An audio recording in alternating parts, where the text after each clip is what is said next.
আপু তিশা আমাকে অফার দেয় ওর জামাইকে বিয়ে করতে, আমার একটা বেবি আছে, কি করব? রাজাকে বলো কিছু বলতে।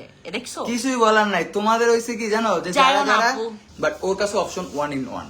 বিয়ে। আমার স্বামীকে হাঙ্গা করো, সুখে থাকবে, শান্তি থাকবে, পর তোমারে নিয়ে যায় একটু মনে করো ভিউ টিউ কামে, তাও তোমার কথা চালাক ঠিক। আর গাইস একটা কথা বলি, এখন কিন্তু আহাদকে বিয়ে দেওয়ার জন্য অনেক চেষ্টা করবে, কারণ কি জানেন, আহাদ এখন আখির জন্য মন খারাপ, আহাদ এখন আখির জন্য তিশার সাথে লাগবে ঝগড়া।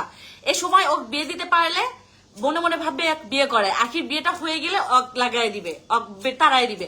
সো কেউ ওর মিষ্টি কথাই বলবা না, ও কিন্তু এখন সবাইকে ম্যানিপুলেট করবে তোমার বিয়ে করার কি জন্য মনে হয়, মানে আহাদকে। সবাই খারাপ নাকি? আমি খারাপ, মৌসুমি খারাপ, আখি খারাপ, আহাত খারাপ, 2 নাম্বার বরেন, 3 নাম্বার রাখি, সরি 4 নাম্বার যে মেয়েটা খারাপ, দীপা খারাপ, দীপা খারাপ, মানে সবাই আর খারাপ। তিশা একাই ভালো, দুধের দোয়াত একাই ভালো। তুলসী পাতা। মানে এটা মনে একটু হয়। ভাবো ভাই। সবাই কিন্তু মুখোশ করা থাকে না, যেমন তিশা। তো যাই হোক, ওই ফকিরনি কিনে কিছু বলতে চায় না ঘোড়ামুখীকে নিয়ে।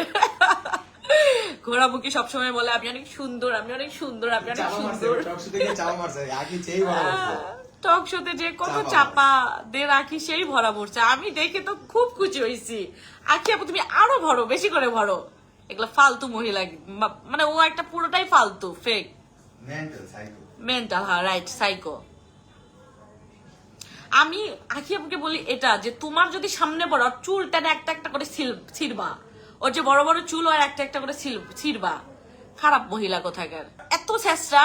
এই যে যাদের সাথে মিটছে তাদের থেকেই টাকা হলা চাই 2 দিন পর পর। এই যে মোটু আছে না, আতিফ, আতিফ আমাকে মানে মেসেজ দিয়ে বলে, স্ক্রিনশট দে আপু দেখো, এই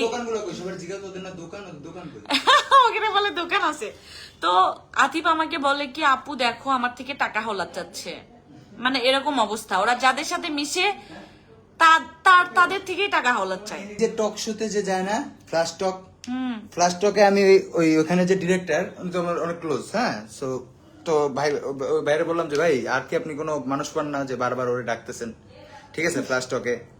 উনি বলতেছে ভাই কি করবো, মেসেজ দিয়ে পাগল বানালা যে আমি ইন্টারভিউ দিব, আমি ইন্টারভিউ দিব, আমি ইন্টারভিউ দিব। মানে এরকম ছেত্রা আমার লাইফে দেখি নাই, ঠিক আছে? যেসবে আমরা ওইসব জায়গায় গেতে ভয় পাই কেন?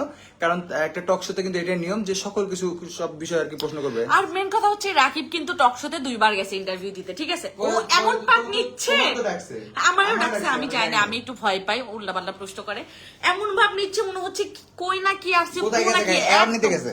পায়ের উপরে পা তুলে দিয়ে একবার 3000 টাকার পেমেন্টে টক শো দিতে গেছে, বাবলুতেছে অ্যাওয়ার্ড দিতে গেছে। মানে 3000 টাকার পেমেন্টে টক শো দিতে গেছে, এমন ভাব দিচ্ছে মনে হচ্ছে যে অ্যাওয়ার্ড নিতে গেছে। মানে ওর টক শো নিতে যে মানুষ যে ব্লগ করে, এত বড় একটা ব্লগ, যে আজকে আমার ফার্স্ট টাইম লাইভে, ফার্স্ট টাইম, তাহলে তুই বোঝ তুই কোথায় থেকে উঠে আসছিস।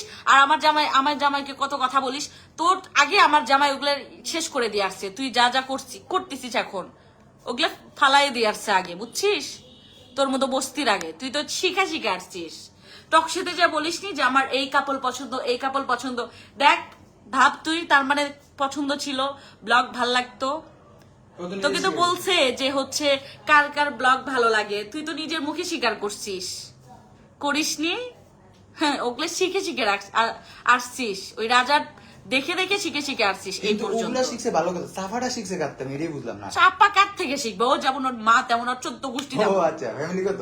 ফ্যামিলিগত স্বভাব এটা। আর ও পুরো সাইকো হয়ে গেছে, জামাই বিয়ে করে 2 দিন পর পর কি করবে? আমার কিন্তু ওর মায়া লাগে। হ্যাঁ আসলেই ঠিক, ওর আর মায়া কেউ লাগে। নাই। ওর কিন্তু মনে করো কিছুই নাই, না রিয়েল বাপ আছে, না রিয়েল মা আছে, না রিয়েল জামাই আছে, না রিয়েল বোন আছে, একটা কিচ্ছু নাই, সব ফেক, পুরোটাই ফেক। তিশার ফ্যামিলিতে সবাই তো দেখি জোড়া বিয়ে করে, পাল্লাপাল্লি দিয়ে। 3 জোড়া 4 জোড়া, 3 জোড়া 4 জোড়া আপু, নট জোড়া। ওর মা তো 4টা বিয়ে, ওর মাই 4টা বিয়ে করছে। ও না দেখেন কয়েকদিন পরে আহাদের সাথে কিছু হয়ে যায়, দেখেন ও কি করে। ওর তো এগুলো স্বভাব, ওর মায়ের যেরকম স্বভাব ওরও স্বভাব হবে কয়দিন যাক। ওই ঘোড়া মুখীকে আজকেও একটু সাবান ছাড়া ধুয়ে দাও, আমি ধুয়ে দিতেই আসছি ও গাইস। তো ধোয়া, আরে কি দিব? ওকে সবাই খালি ধয়, ওরে যত বুঝছো? ধো, ওইটা আর সাদা হবে না, কালো হবে। মানে মেন কথা কি জানো, ওকে যারা যারা দেখছে, যারা যারা 2, 3, 4, 5 ঘন্টা সময় কাটাইছে, তারা জানে ও কেমন মহিলা, বুঝছো?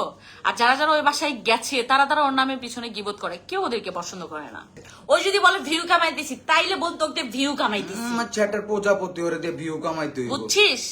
আচ্ছা একটা কথা কই, ও বলো ও নিজে মনে মনে জানলেই হইব যে ওরে দিয়ে কি ভিউ কামান লাগে। কামাই লাগে। এই যে বাসায় গেছি, গাইস রাজা মৌসুমী হেগে দিল, গাইস রাজা মৌসুমী আর টয়লেটে গেল তো- গাইস রাজা মৌসুমী তিশাকে আমি কয়টা ভিডিও করছি, তিশাকে একটা ভিডিও করছি আমি, আচ্ছা। তো ক্যামেরাই নেই আমার। মেন কথা হচ্ছে কি, মেন কথা হচ্ছে ওইটা না, মেন কথা হচ্ছে তুই জানিস রাজা কবে আসছে ভিডিওতে, ঠিক আছে? আর পাবলিক না জানলেও তুই জানিস, ঠিক আছে? রাজা তোর মতো ওইগুলা ফালাই আসছে আগে, আরে এখন ওগুলা খায় না, মানে ও এগুলা করে না এখন, আচ্ছা সব ঠিক বাদ, আছে? ওকে আমরা মেসেজ দিছিলাম না ওরা আমাকে মেসেজ দিছিল, এদিকে আবার। ওরে আমাদেরকে মেসেজ দিস তাইলে